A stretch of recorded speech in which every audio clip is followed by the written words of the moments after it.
Yo, this your motherfucking boy. We back with another one. Hey, I know, I know. They played, we get it. The Pistons played an unhealthy team. Yeah, we get it. We played a Cavaliers team without their two best players. We get it. We understand. Detroit does have an issue, though. They tend to underestimate their opponents when they are shorthanded. This happened the other day against OKC, and Friday night's game against the Cavaliers was no different. Now, don't get me wrong.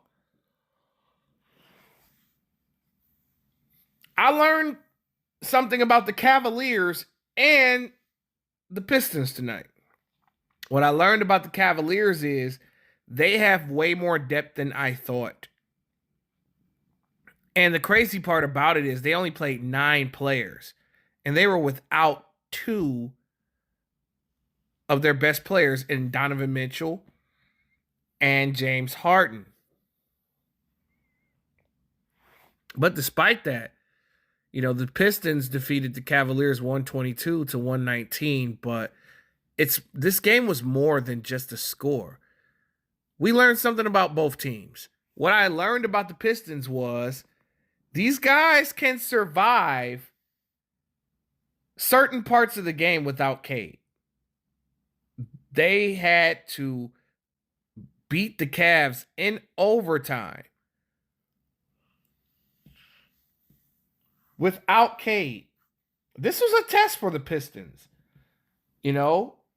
Pistons fans, not everybody in the media, but some people in the media felt like Detroit should have went after a guy that could get us 20, like a Devin Booker, like a Michael Porter Jr., like somebody like that at the deadline. And the Pistons were unable to do that.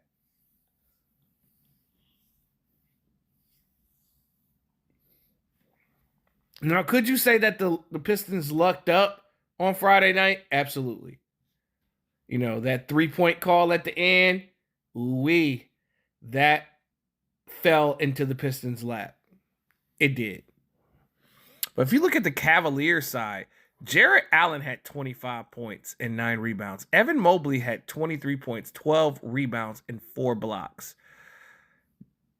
Dennis Schroeder had 12. Sam Merrill had 20 points. You had 3 guys with 20 points or more.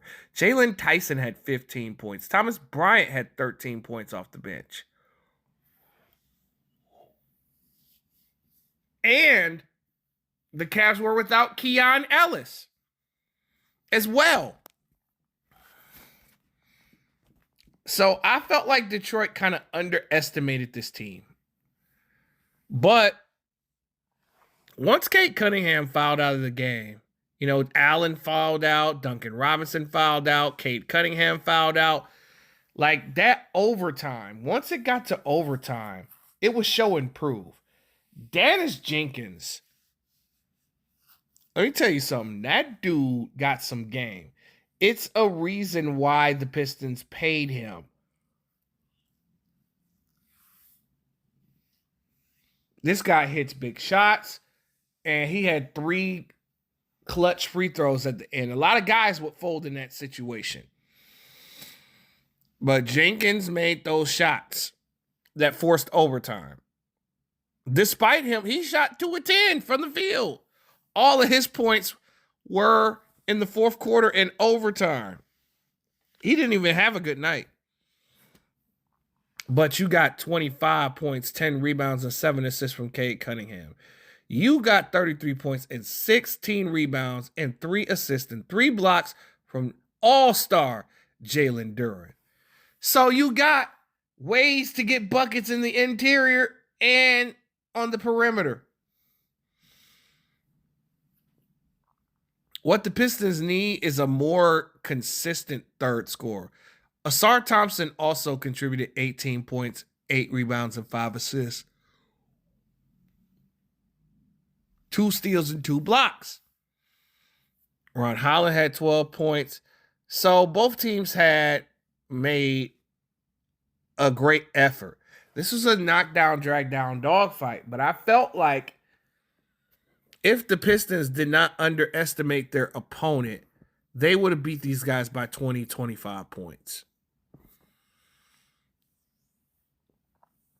And the last thing that I learned really is that Evan Mobley needs more opportunities. I get that Harden could score and pass. I get that Donovan Mitchell's the number one option, but I feel like Mobley should be more utilized into their offense because he was really good in this game. The Pistons could not stop Evan Mobley. This dude hit 4 threes and shot 9 of 15.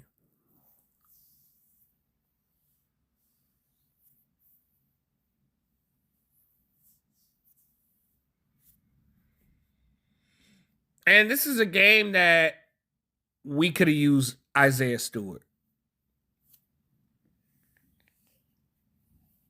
You could tell the Pistons missed him tonight because all this, you know, Allen and Mobley wouldn't have had such great games if Stu was there. Paul Reed tried, Harris tried, but those guys were just demanding in the paint. But look at this. There's one thing that I didn't notice about this game. Tobias Harris had 11 points, 5 rebounds, 5 assists, and 6 steals. I don't remember the last time a nigga had 6 steals in a game. I know the record is what, 11? But come on. Wow. Hell of a game from the Pistons. This was just a very entertaining game from start to finish. It's your boy King Donut Sensor, and I'm out.